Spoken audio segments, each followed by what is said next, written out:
Start the recording now.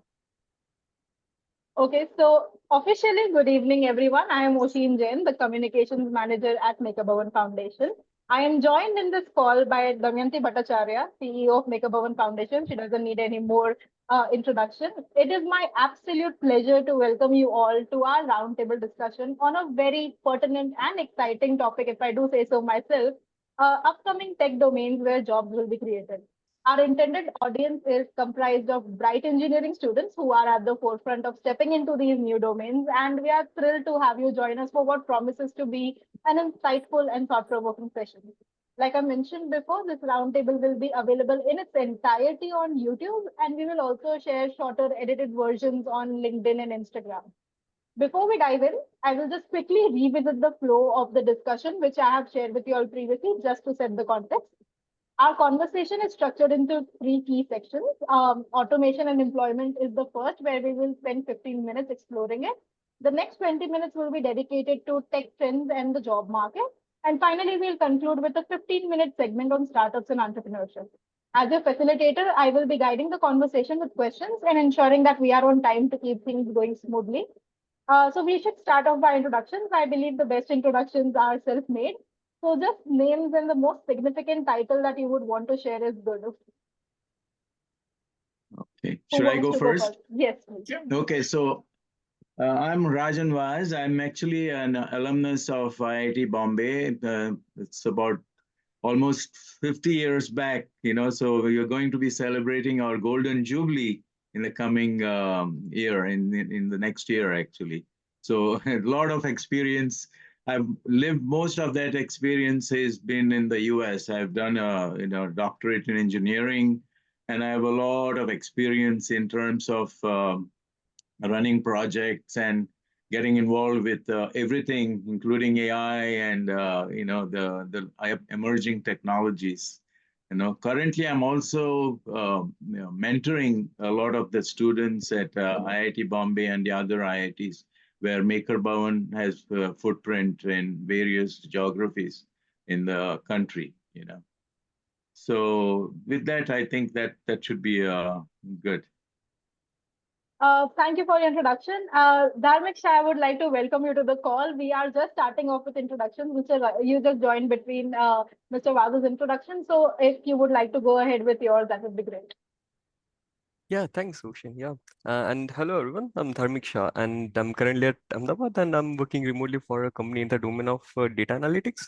And along with that, I'm contributing to my father's business as well. We are working in the domain of metallurgy, and we try to extract a couple of Slack products, and we try to resell it in the market as well. And along with that, I work with a couple of startups over here in Ahmedabad as well, and I'm a little bit of involved with the startup ecosystem in the past few months. Thanks. And I got my undergrad in chemical engineering from IIT Jammu from 2019 to 2023. 2023, I was at IIT Jammu at that time. Thank you. Thanks. Thank you so That's much. from my side.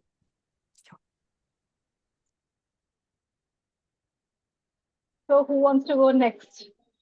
Okay, I will go next. Myself, I'm Vivek Devaraj. I'm 33-year-old, like a hardcore engineer. I have my bachelor's in mechanical engineering from College of Engineering, Guindy, and I have my master's in automotive technology from University of Eindhoven in the Netherlands. I have very varied experience, right, from working with companies like Nissan, SKF, and NXP Semiconductors in India and Europe. And for the past 7 years, I have been testing out entrepreneurial waters. So right now, I am in my third startup, working on like the solution for the two problems that kind of stopped my previous two startups. So I majorly operate in the domain of product development and manufacturing. So and as hobby, I like making. So I'm an indie maker. You can see my tools out there in the back. So I like to tinker with Arduinos, Raspberry Pis, and also some little bit of food and method. So that's the background. Thank you. And finally to Mr. Ranade. So, hello, I am Aniruddha Ranade. I graduated from IIT Bombay in 2020 with a degree in mechanical engineering. And since then, I had a short stints with ISRO, that is the Indian Space Research Organization, and later with Atombird. And after that, I started my company almost a year ago, where we are partnering with MSMEs and trying to be a design partner for them and help them build new products and focus on, say, newer, more, cater to more local requirements which these MSMEs have. So that's the space where we are right now. Yeah, thank you. Thank you all so much for your introductions. I think it will help us interact with each other throughout this conversation. Let's dive into our first segment, which is automation and employment. And I will start us off with the first question. With the rise of automation and AI, how do you see it affecting job prospects in traditional industries? And over to you all. Yeah. So maybe I can take that first question, So the biggest fear in all this AI and all this emerging AI revolution that's happening is people are afraid that it will displace a lot of jobs. But the good news is that whilst it will surely it will displace, and what do you call out there by some estimates, something like 75 million jobs would be displaced in the next decade or so, in the sense that it's all worldwide, I will assume, right? But in the good news is that in this process, there will be 135 million jobs that will be created as a result of the upcoming revolution in AI and ML, right? So this is the good news. So in any transformative or and this is a paradigm shift that's going on right now. This is as big as maybe when the emergence of internet in the early 2000s. So this is kind of what's going to drive. So what is it going to do? This AIML is this, when you say that it's going to transform, some of the jobs will be displaced, and maybe more of the low end jobs like clerical jobs and all. And the AIML will be able to take over and do much of those tasks, So the productivity gains will be humongous. For instance, in my, I actually, I told you in the beginning that I mentor a lot of students within IIT and Gandhinagar and Jammu for the time being.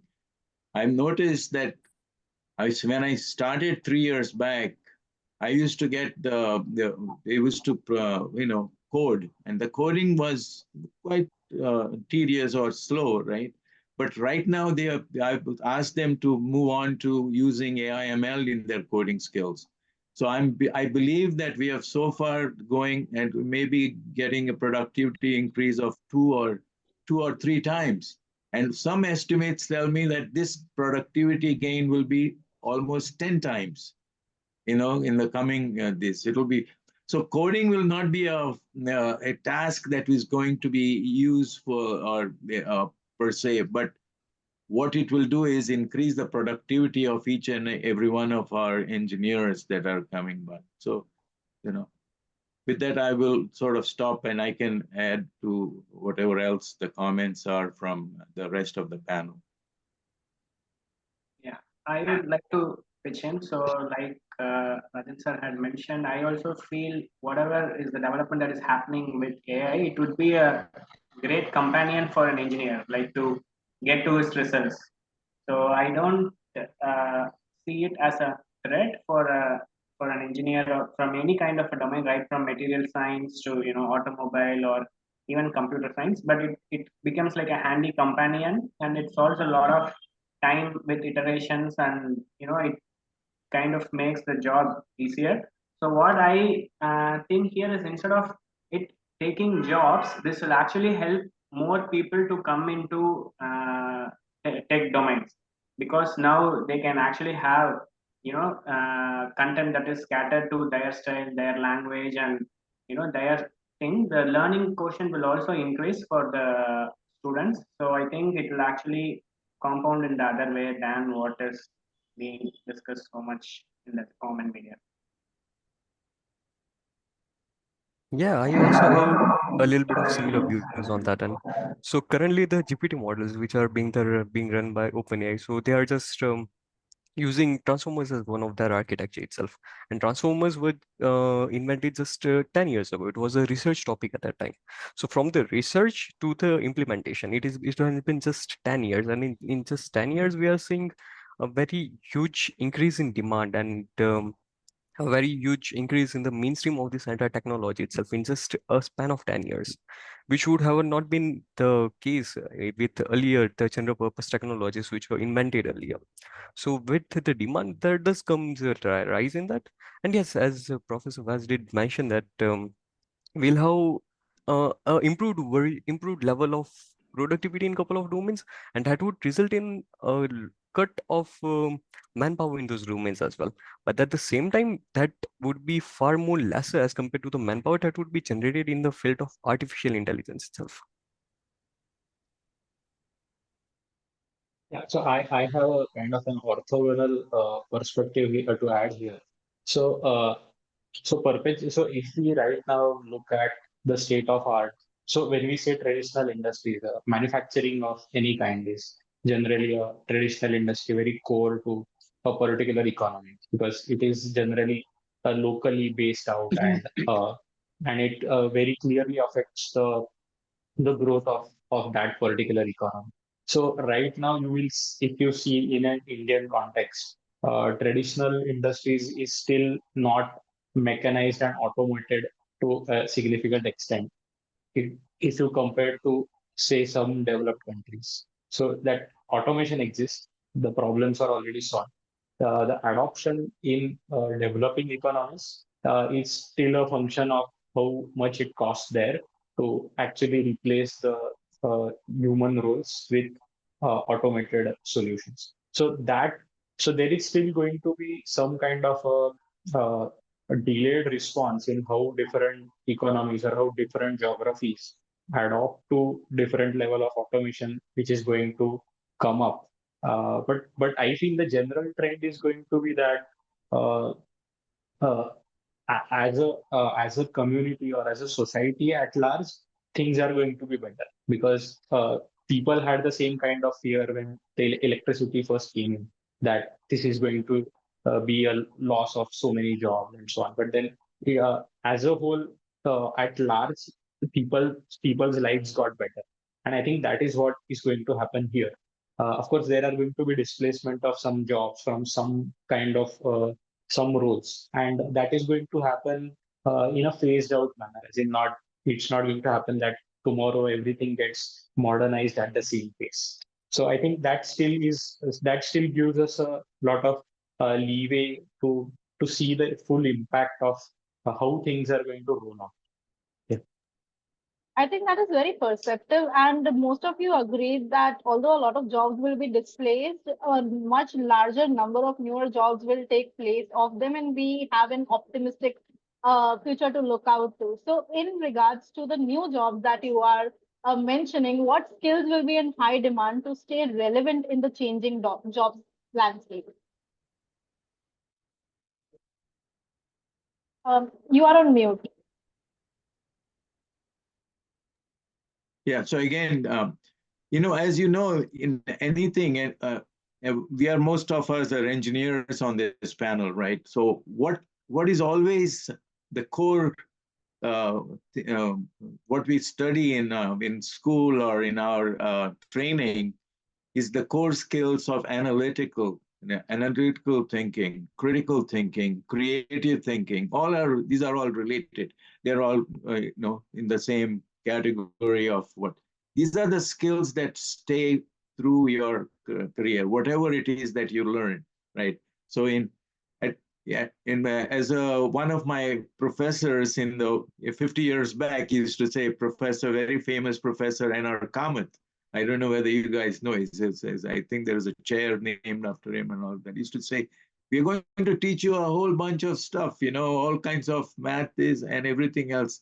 But at the heart of everything, you're going to use only a 2 or 3% of any of that. But what will really stay with you through your careers, through your life journey, is going to be the analytical thinking skills that we are going to be putting forward to you. the analytical, the creative, or whatever thinking. So that's kind of the mainstay of everything that you're going to do in the future. So that's the skill that will be always in demand. It never go away, right? So that's kind of then of course these new skills in AI and big data and all of that stuff. There is always emerging. There is going to be data scientists that will be you'll have to go train.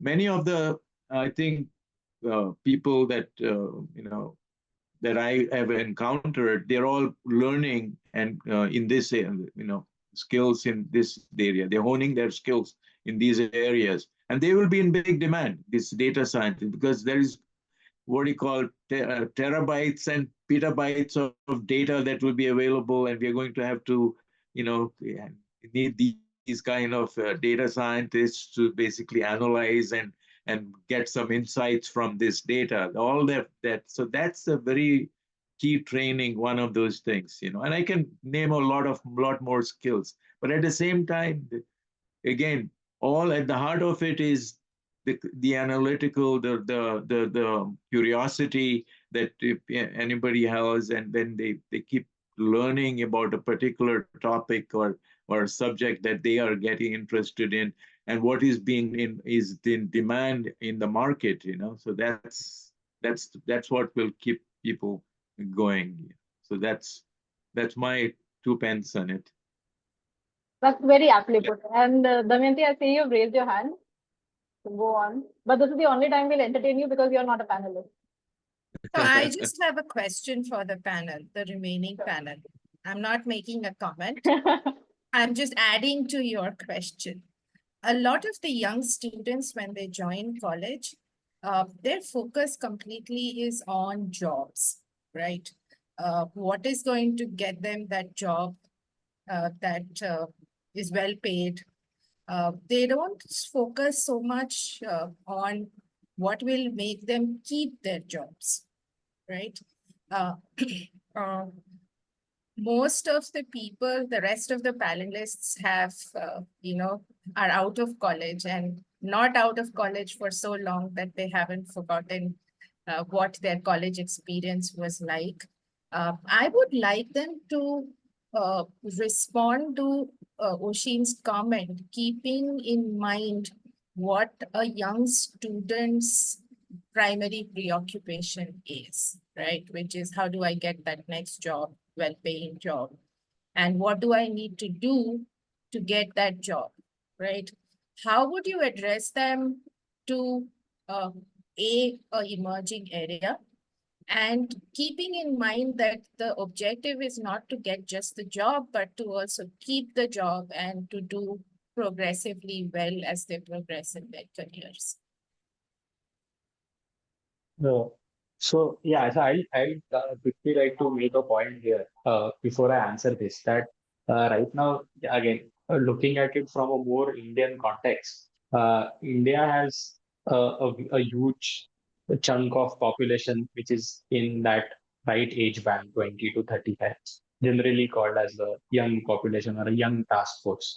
So and there is a notion which is around us, that or what we have seen so far in last 30, 40 years is that there is typically a job, and that job essentially lasts you for your career, or how long your career spans out, maybe 20, 30 years. So because when we look back to most people who have worked during these last 30 years, they generally have had that kind of job wherein they were there from start to end. So I think going forward, since you have a very huge young population, and given that there is going to be significant uh, productivity enhancements in different kinds of industries across, the this concept that of jobs itself in some ways will have to redefine itself, is what I feel, because there is just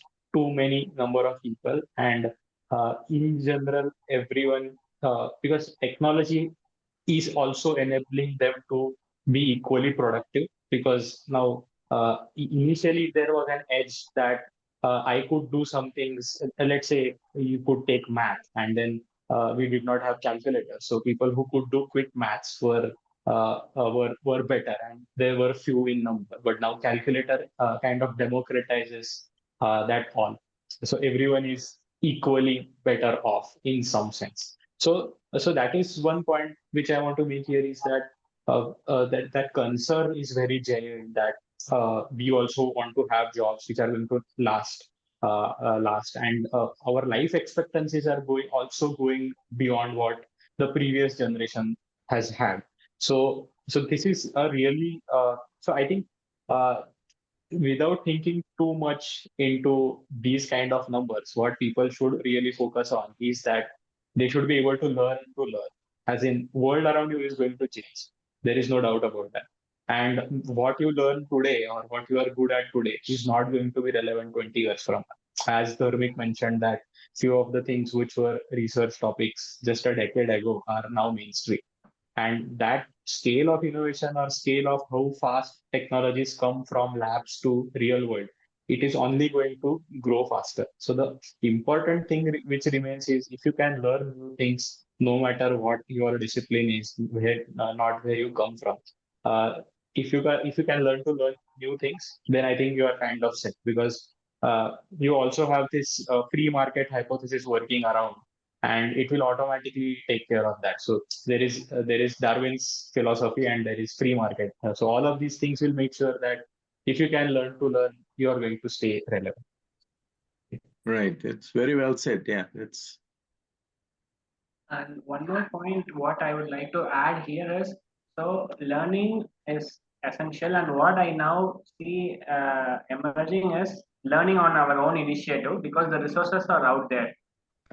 Because I see most of the times, like the students want to learn, but then yeah, there is always some kind of roadblock about material. Earlier, you had to get to courses, go to college, and But nowadays, like it's not like that restricted, and there are kind of good content, good courses out there which the students can take initiative on. And I think the question that community asks, like how they can also retain, like much more than retaining, how they can further boost, from like get more promotions, or like get to where they want, is by quickly learning new things than like comparatively than the peer, and by their own self initiative.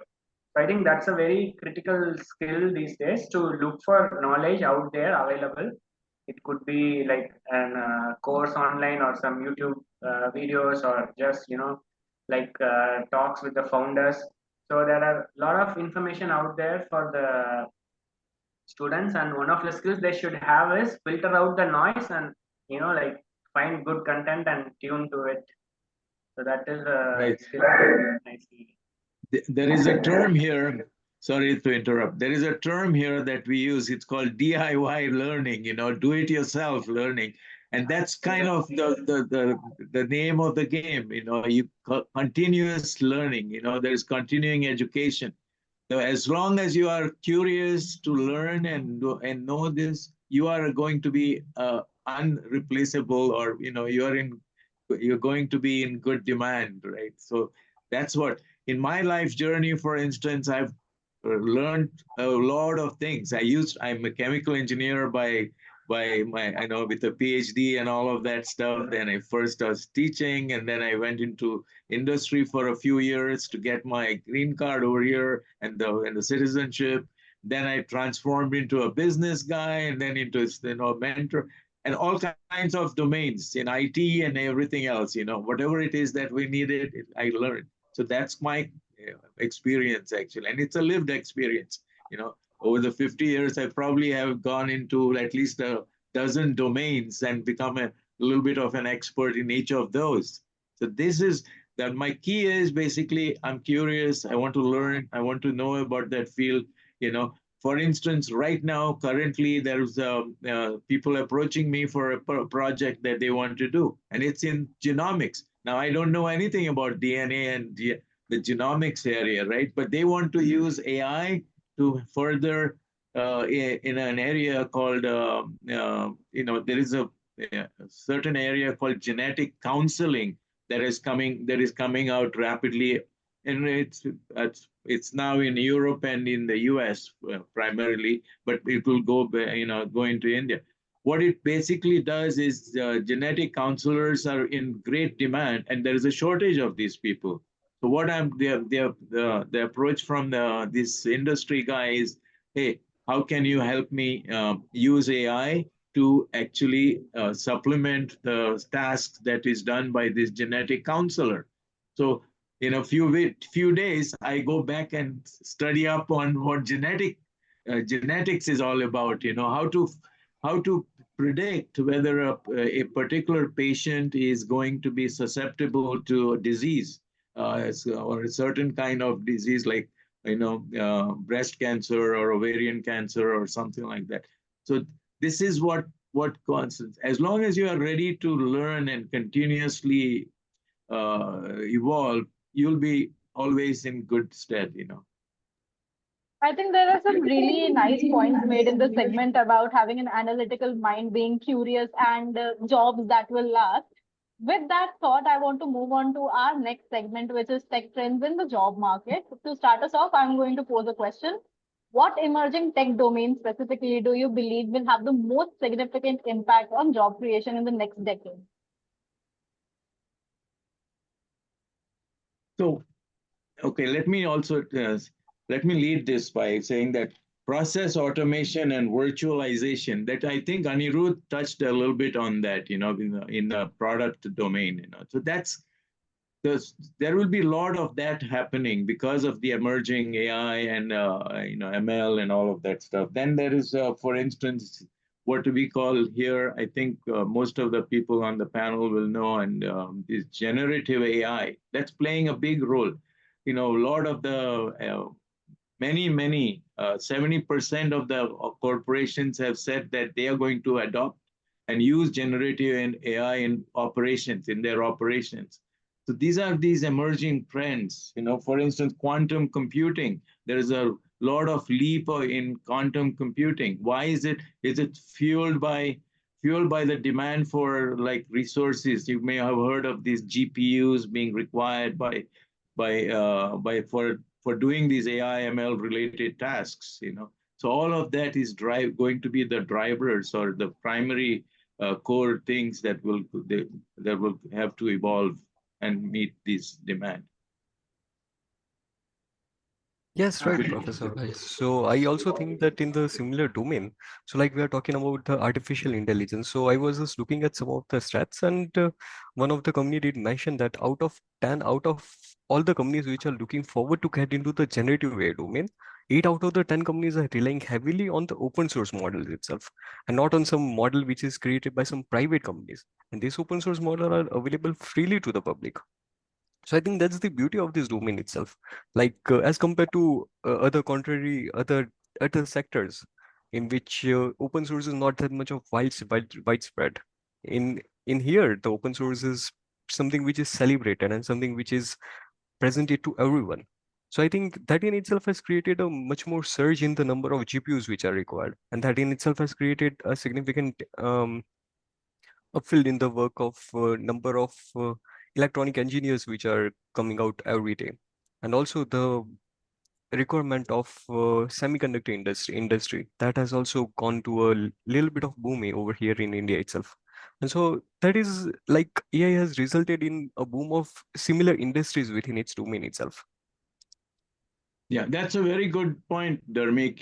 There's another evolving technology that we call metaverse. You guys may be familiar with it. It's called in the field of AR and VR. So a lot of this AR, VR will be also adopted heavily in the upcoming years. And I believe, again, like some of the statistics that Dharmik quoted, again, that's another area that's going to emerge and be used heavily in the upcoming years. And for the mechanical side of things, I think what is now the world, I think is we are shifting towards renewables. So there's going to be a huge amount of skill set required for renewable research and also last mile mobility. Already in India, we are seeing a boom of startups that are focusing on electrically assisted cycles to like flying taxis. So I think in that domain, in the mechanical side, we have a huge amount of scope, especially with respect to material science, where the core heart being the battery. So for mechanical engineers, material science, I think, is very promising evergreen domain.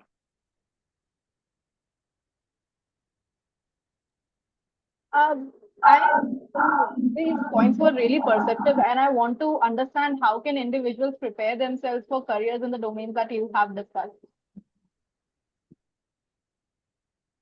So in my case, I always suggest two things. One is first build up some projects, because these days, again, like Dharmik said, there are a lot of open source tools, right from tools for simulations to for building your own circuit. There are open source tools, and I think every student should start building their own projects at first, irrespective of which year or which like institute they are in. And then second would be to intern. Like I think the best, and like you get all the learnings in a time capsule when you intern at a startup or a company which is already at the forefront. So I would say build your project, showcase it to the founder or to the person who is there who can make a deal, and much more than an interview, I think they will already be interested in giving up internship opportunities, which will actually give them the first step in the domain they want to go. Yeah, Vivek, you're right. The hands-on learning factor, that is the main thing. It's like implementing whatever that you've learned into some useful work, and that work will be used by some of the best minds in the world itself. So I think the component of hands-on learning, one thing is to get some knowledge. Yes, that's good. But applying that knowledge into something useful, I think that's what completes the entire loop.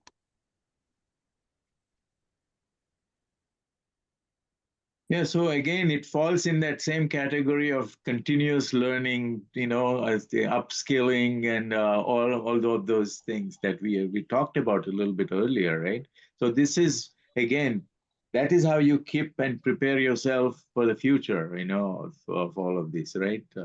You know, and it say, I think Vivek was saying, do DIY projects and all. One of the things that we do, again. Coming back to this mentoring and all of that, we are incubating a lot of different projects. We give them very challenging projects in a matter of which they complete in a matter of weeks.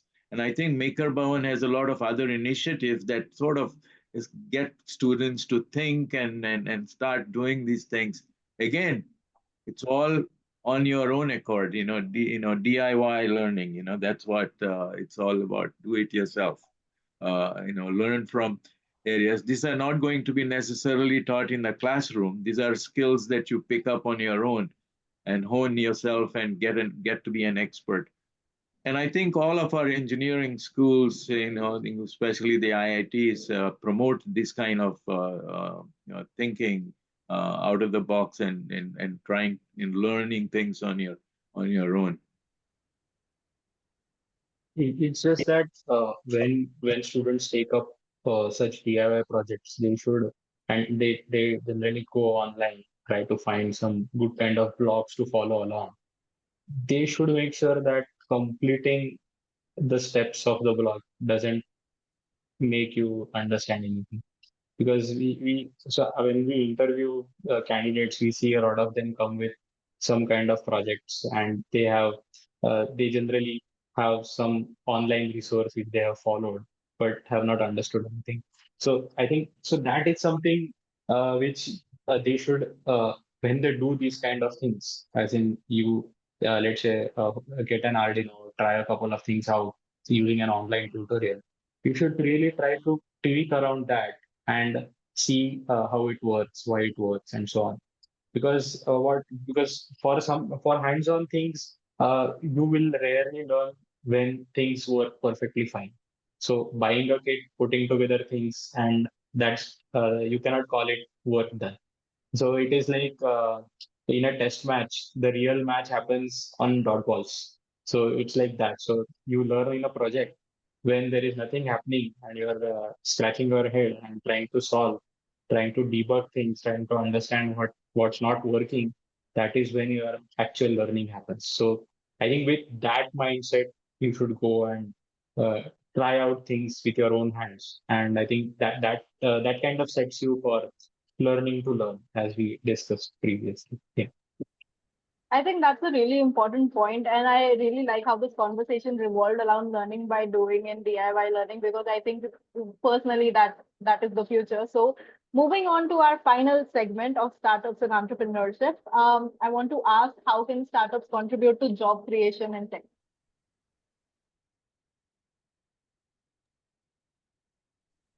Yeah, a lot actually. Like these days, one particular trend that I can see happening is we are shifting from a platform model to a protocol model. Meaning, like even for all the startups, we are moving away from having huge platforms like Amazon and Flipkart to now there are a lot of protocols, right, from UPI and whatever is happening in India, especially with what we call as digital public infrastructure.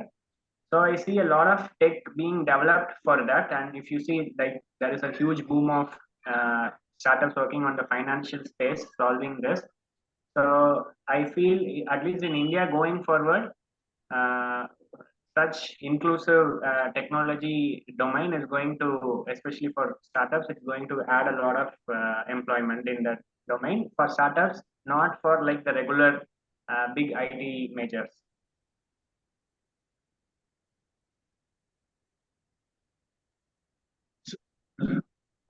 So the question is, can you repeat the question, Oshin, just so we Sure. know what? Yeah. So how can startups contribute to job creation in tech? Right. So historically, startups are the ones who create. They first they do a lot of the innovation in the whole world. As you know, most of the big companies that are existing today, just a few like decades back, they were startups. Amazon and Google and all, they were all startups in a garage or actually right down the road from me. It's a couple of startups right there, which have gone on to become unicorns, and these are the unicorns that now employ thousands and thousands and thousands of people, right? So this is what so job creation absolutely is, because the is something that the startups are the responsible for.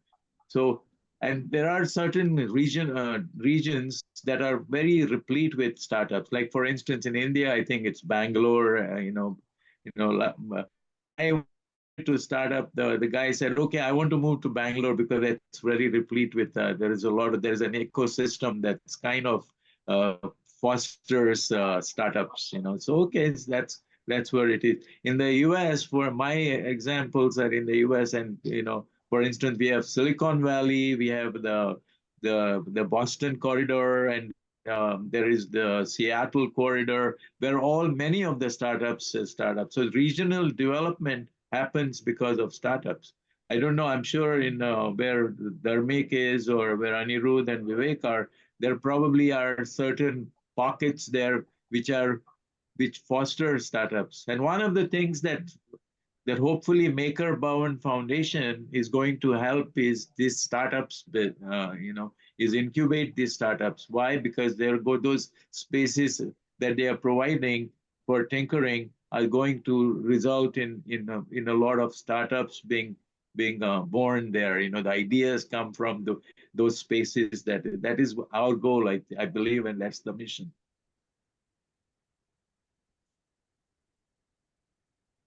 Okay. Definitely, I completely agree with you that startups are the way to completely change the landscape as it stands.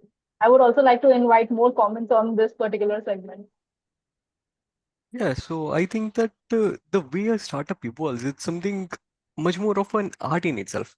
Like when a person has some idea, that person is the person is very naive at that time. At that time, the person is just thinking, yes, that let's see, yes, this is some question that is there. This is some solution that I have created. And I think that these two are blocks of the same bigger piece itself. So let me see if these two things can be added in together or not. And the way the person tries to add it in together, the person tries to communicate with other, the person tries to open up with other people. And likewise, the person says that, yes, this person has some skills which I do not have it. And so that person says, yeah, would you be my co-founder, please? And that's it. That's the very first person which is in that. That's the very first person which has joined your team. And yeah, and likewise, the circle just goes on and on. And by within some time itself, you have from 1% to 2%, from 2 to 10, and from 10 to 100. And from 100 to 1000, that's very easier as compared to from going from 2 to 10. Yeah, that's my 2 cents on that. So I think so when we look at startups or what or we could say in general enterprises which are future enterprises which are right now small businesses of a kind and who are trying to build some kind of solutions. So in so whenever they are trying to solve a real problem for someone and adding a real value, they generally are going to create jobs. So right now, what I'm trying to say is key. Startups, when we say the keyword startup, they generally have an exponent attached to it on how, how how much they will grow and at what scale they will grow. But there are going to be many enterprises outside of startups, which are going to be small businesses or MSMEs of some kind, as they are called here in India, who are also going to create a good amount of jobs, some in tech, some outside tech, or some using tech in some sense. So, as I said, the technology adoption happens at a longer curve. It doesn't happen instantaneously. It takes significant time in getting all those things out there. So you may remember when in 90s, all the enterprises here in India started slowly having computers. You had dedicated operators for those computers. So that's how computers entered into places. First, they came in places like banks, and then they came to our homes. Then they went in schools, and then they were everywhere as we see. So there is going to be a lot of job creations around implementation of these new age technologies and how they get integrated into our traditional industries in some sense. And a good number of these jobs will be created outside what is the definition of a startup. Is what I think.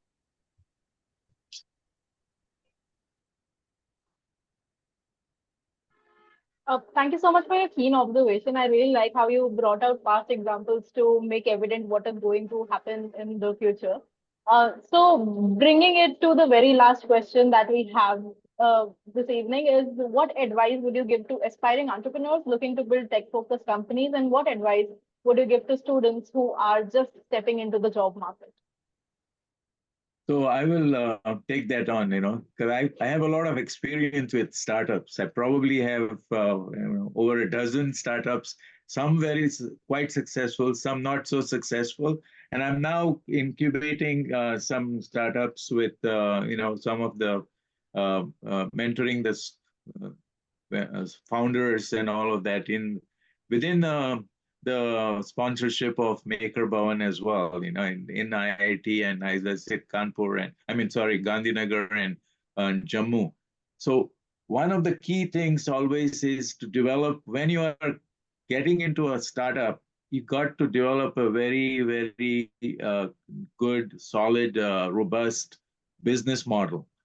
Unless you have that in place, you're likely to fail because 98% of startups fail in their first or 2 years or so. So having said that, also go and speak to potential customers. Talk to about 10 of them. Identify the pain points and what is the real problem that you're solving. So that will and again, a startup doesn't become a successful startup or a unicorn overnight. It evolves, and what you started with, the idea, doesn't mean that you will end up with that as the product. So it's a journey. So and I've done it, more than a dozen times. Some of them very successful, some of them not so. What were we thinking, kind of. So this is my experience actually, and again lived. So try to do that, and always sort of seek out a pain point that you want to solve, and then seek out a niche, because many of the big organizations they don't usually cater to this, or they try to solve problems in a horizontal way, right? And there are all these vertical niches that they leave untouched. So these are the niches that startups can go after, and then they become, the big things. That is what all the successful startups that are now multi-billion-dollar, trillion-dollar companies have always been doing. So that is my advice.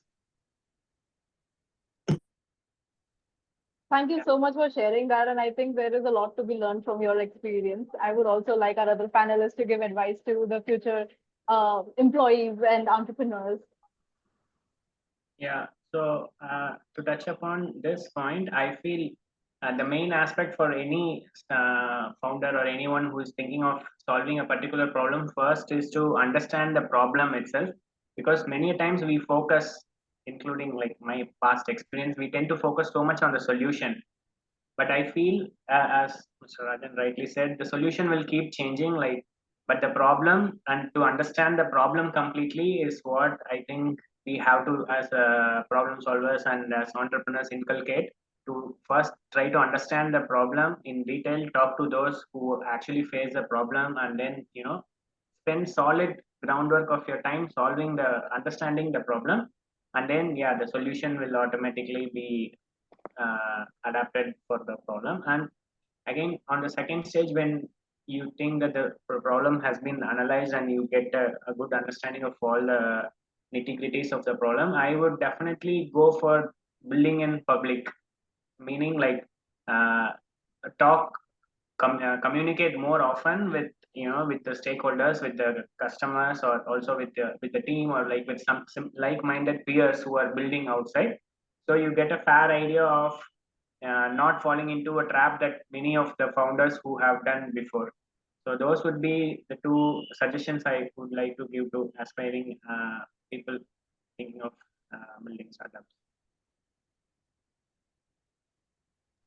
Yes. In fact, Vivek, I think it's much more easier to be in your own zone and not think about the outer world. So, like, for example, when someone is building a product, it's much more easier for the person to be like, yes, this is some problem, this, and I'm trying to solve this. Yes. But the person is not aware of whether the market really needs some sort of thing or not.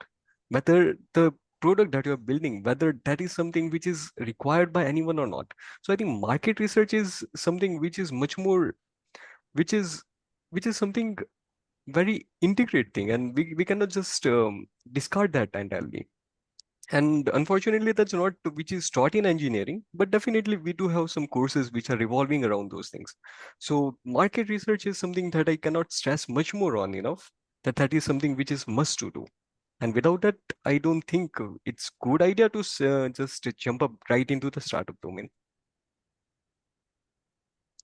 Yeah, that's a very good point, Dharmik. That's called product market fit. You got to figure out whether there is the product and the market fits, and that's market research and all is very important. That's where we're talking to your customers, potential customers. So interview as many as you can, bug them and find out what exactly they will be looking for, and whether they will be signing up with you for like a proof of concept and things like that. So that's those are the steps to getting into a good product that will stay and then hopefully will become what they call a unicorn one of the days, right, down the road. Mhm.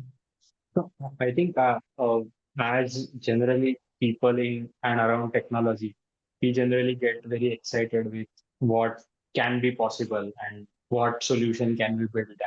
And these things are extremely well and good when we are doing just a DIY. But if you are looking forward to build a startup, then it is going to get transformed into a business someday if it has to survive. And I think it would be best if you start looking at it as a business from day one, because then you keep sight of all these things which people have said around today, like product market fit, whether people will be ready to pay for this, whether yeah, is this something which people prioritize to be a problem to be solved, and whether is it relevant to the geography where I'm planning to deploy it. So there are so many things around this And you need to essentially play a devil's advocate with yourself or your co-founder every day, and just knock off things, keep knocking off good ideas, bad ideas, till you hit on how you want to take things forward. And every day there is going to be a lot of decision making which you have to do. And I think, yeah, that is the also the most important thrill part of trying to build a startup, or trying to build a business around what you are passionate about or what you are trying to do. And coming to, so you also had asked about what things should people planning to enter into job market consider or keep a track of. So I think we have today talked a lot about how AI tools are going to be uh, um, assistance to everyone who is entering now in the job market.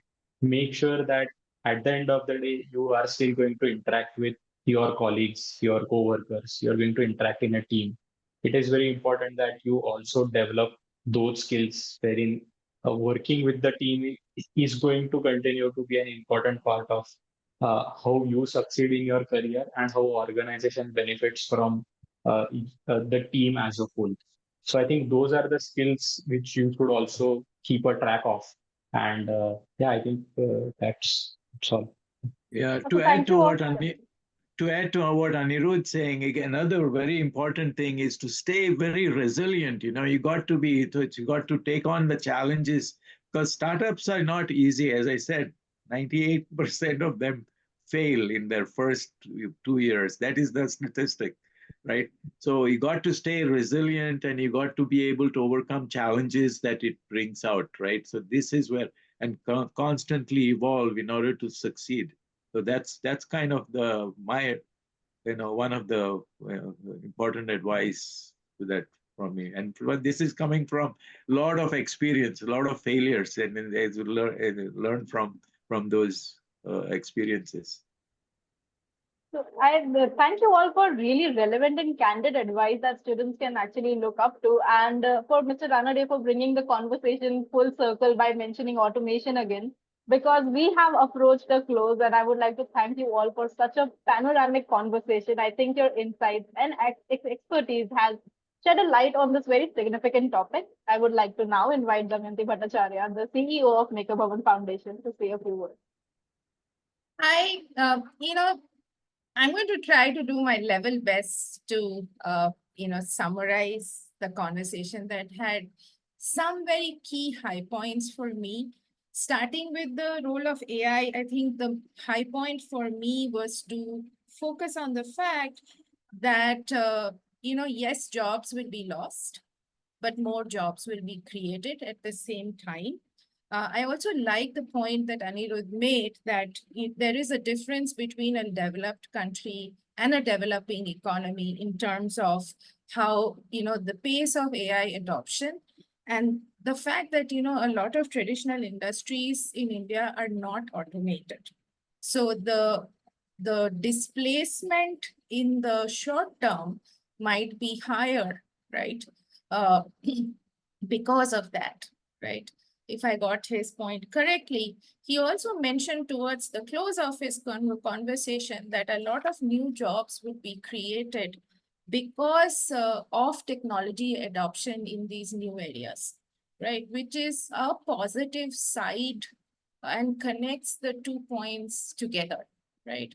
That the technology adoption of, new technologies like AI would itself creates a certain kind of jobs. Going forward to what kind of skill sets that students would need, uh, one key takeaway that I heard everybody agree upon is that because the concept of jobs itself has changed drastically in recent years. So, you don't start and remain in the same job domain, jobs keep changing. I think everybody agreed that having lifelong learning skills is the key, right?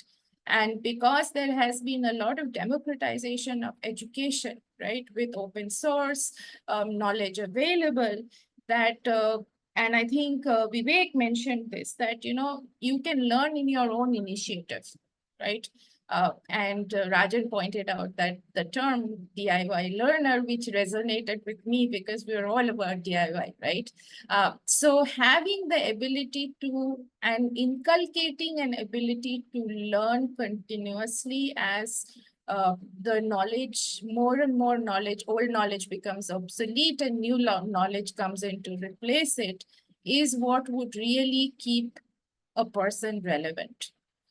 I think that is a major shift from old fogies like me and Rajan to the new generation these now. In terms of what areas would see the maximum amount of interest, we went from process automation and virtualization to quantum computing. Dharmik made an important point about how a lot of these new technologies are based on open source resources, and that, that has itself created a boom, right, in the number of GPUs that are required, or a boom in semiconductor. We talked about metaverse and AR, VR, renewables, and the last mile mobility is something that Vivek pointed out.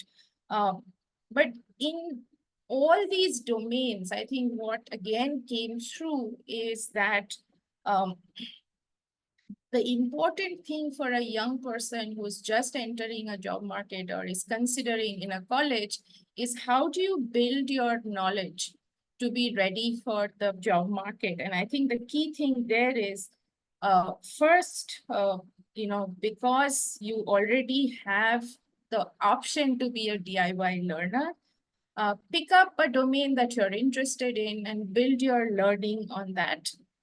Build a project, right? Use whatever tools that are available to you. And building a project means having a deeper understanding of concepts, which means that you build something useful with your hands. And I like the point that Aniruddha made, and I think this is one of the key takeaways that people often lose sight of, is, amongst the young, there's a fear of failure. They don't want to fail at something, right? But it is when you're really breaking your head because something is not working, right? Every tinkerer knows that they will reach a point where whatever beautiful solution that they thought of in their head will not work. And the maximum learning really happens when something is not working, right? I see everybody is like kind of shaking their head because they've all gone through this. But this is something that, I cannot overstress enough, that don't be afraid to try something, and do not be afraid if you fail. You will realize that you're so much richer because you tried your something and you learned a lot when you were trying to figure out a problem where the solution that you had initially thought of is not working. In terms of job creation and entrepreneurship, I think there was a good point made that apart from, that there is a real potential for MSMEs and small businesses also becoming job creators, right? All large, entrepreneurships don't have to be on a grand scale. I would like to add something to this on my own here, that, given that such a huge population of India is young, right? Not everybody is going to get a job. There simply aren't enough jobs to accommodate everybody, right? So instead of becoming a job seeker, right, a certain percentage of them would have to become entrepreneurs and hence job creators, right? It's a far more empowering role when you think of yourself as a job creator rather than a job seeker. That's my 2-bit away from the summary. As far as I already made the point about tech adoption, but I think in terms of entrepreneurs and what they need to focus on, I think tinkerers and makers and students who build a prototype and then think of uh, uh, going into a startup really need to think in terms of how to convert that idea into a business, right? And there are various things that they need to take into consideration there, which is spend enough time in understanding the problem that they're trying to solve, then spend time on market research, on the product to market fit, to talk to collaborators first, then potential customers, and whole range is there for them to really take a cool solution and make it into a business.